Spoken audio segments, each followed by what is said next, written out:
అందరికీ హాయ్ అండి. ఉస్మానియా యూనివర్సిటీకి సంబంధించి ఎగ్జామ్ ఫీ డేట్ అయితే ఎక్స్టెండ్ చేశారు.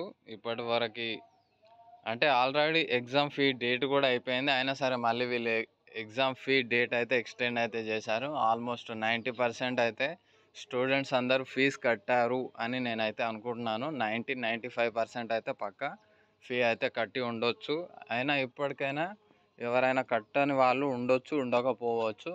సో ఈ వీడియో మీరు చూసారు కాబట్టి ఈ వీడియోని అయితే వాళ్ళకి షేర్ చేస్తే వాళ్ళకి తెలుస్తుంది కాబట్టి ఈ వీడియోని అయితే ప్లీజ్ ఎవరైతే స్టూడెంట్స్ ఇర్రెగ్యులర్గా వస్తారో లేకపోతే part time full time jobs చేస్తూ కాలేజ్కి అప్పుడప్పుడు వచ్చిపోతుంటారో వాళ్ళకైతే ఈ వీడియోని షేర్ చేయండి.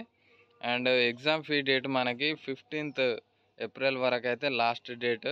అప్పటి వరకు ఎక్స్టెండ్ అయితే చేసారు. And with fine 500 రూపీస్తో 20th April నుంచి 22nd ఏప్రిల్ వరకు అయితే మనకి డేట్ అయితే ఎక్స్టెండ్ చేసారు. అండ్ మనకి మే మంత్లో అయితే ఎగ్జామ్స్ జరుగుతాయి. ఎగ్జామ్ టైం టేబుల్ అనేది మనకి ఏప్రిల్ ఎండింగ్ వీక్లో అయితే వచ్చే విధంగా ఉంది. అయితే ఏప్రిల్ ఎండింగ్ వీక్ లేకపోతే మే ఫస్ట్ వీక్లో అయితే టైం టేబుల్ అయితే రిలీజ్ అవుతుంది. ఈ ఎగ్జామ్స్ ఎప్పుడు కండక్ట్ చేస్తారనేది ఒక క్లారిటీ అయితే వచ్చేస్తుంది అన్నట్టు. మంత్ ఎండింగ్ లేకపోతే మంత్ బిగినింగ్లో అయితే మనకి క్లారిటీ అయితే వచ్చేస్తుంది. అండ్ ఇక్కడ యూనివర్సిటీ వాళ్ళు క్లియర్గా చెప్పేది ఏంటంటే మళ్ళీ ఇంకోసారి ఎక్స్టెండ్ అయితే చేయము, మళ్ళీ ఎలాంటి మార్పులు అయితే జరగవు, ఇదే లాస్ట్ అండ్ ఫైనల్ అని కూడా ఉస్మానియా యూనివర్సిటీ వాళ్ళు అయితే ఇక్కడ క్లియర్గా అయితే చెప్తున్నారు. ఈ వీడియో నచ్చితే లైక్ చేయండి, షేర్ చేయండి. Thank you all.